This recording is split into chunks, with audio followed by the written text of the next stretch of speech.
Let's look at the application of expected value in insurance policies. Okay, so an insurance company sells term life insurance policy for a 20-year period. The amount payable if the death occurs is $75,000.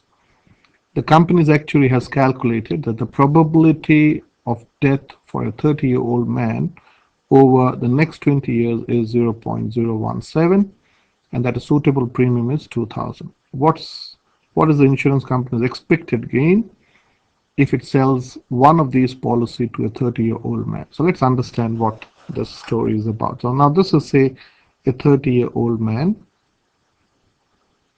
and this is the insurance company. Okay.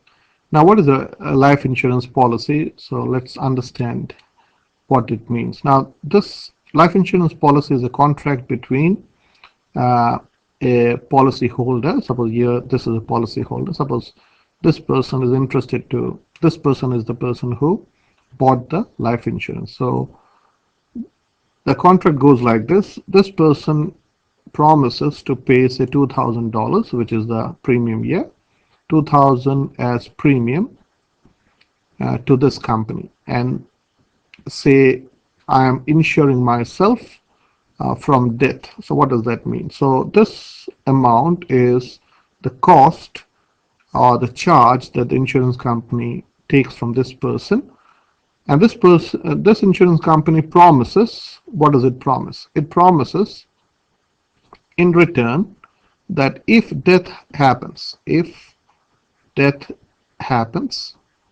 so it's a conditional agreement. If death occurs or happens, we would pay your family or your next of kin $75,000.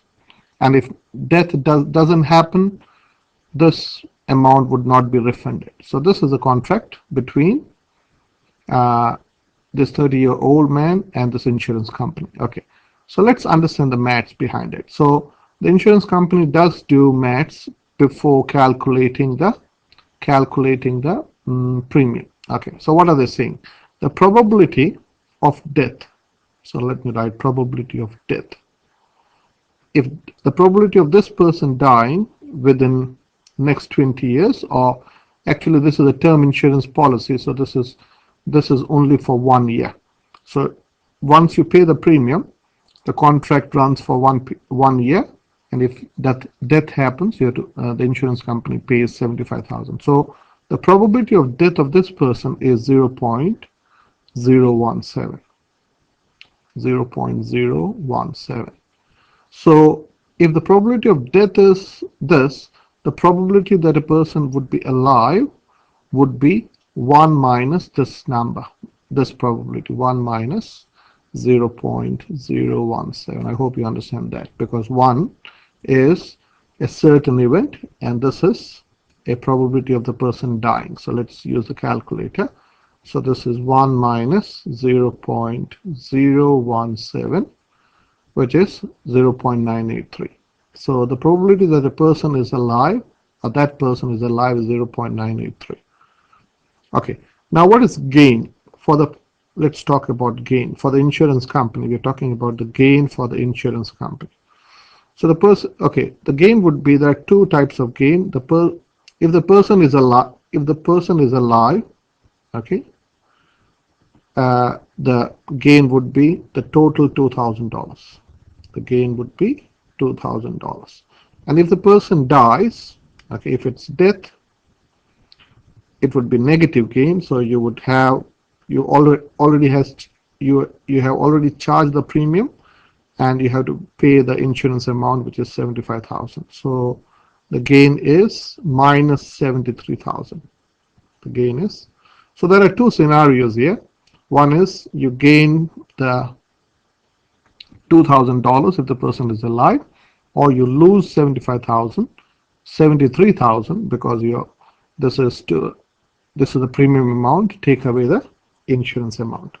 Okay, so let's make up two columns. So the gain, so let's call gain as the random variable x, and the probability of x is equal to x. So there are two gains. One is, say, 2,000, One is the person is alive, you gain 2,000, or it is minus 73,000 when the person has died. Okay, unfortunately. So the probability, the respective probability of a person being, so let me write here. Suppose this is for alive, the person is alive. There are two scenarios here. So this is one is alive, and this is when the person has died, if death occurs. So the respective probability for the person to be alive is 0.983, and the probability for a person to die is 0.017. So the expected gain, so E of x, as you know, would be sigma x from 1 to n. This is 1. Let me use a smaller eraser. This is xi, x, this is I, runs from 1 to n. This is the general formula, 1 to n of xi times probability of xi. So here, what you have to do is you have to multiply this probability, this gain times the probability, and add to this times this. So basically what you do is, this is 2,000. I'll explain the meaning of this, times 0.983 plus minus 73,000. This is when the person has unfortunately died, 0.017. So let's get the calculator out. So this is 2,000 times 0.983 plus minus 73,000 times 0.017. So the gain is $725. So what does that mean? The expected gain for the insurance company is $725. Now, what does this number mean, or this amount means? This means if this policy is sold for a number of people, okay, for a huge number of people, on an average, the insurance company would gain $725, because when you're selling this insurance policy to a number of people, there are two outcomes.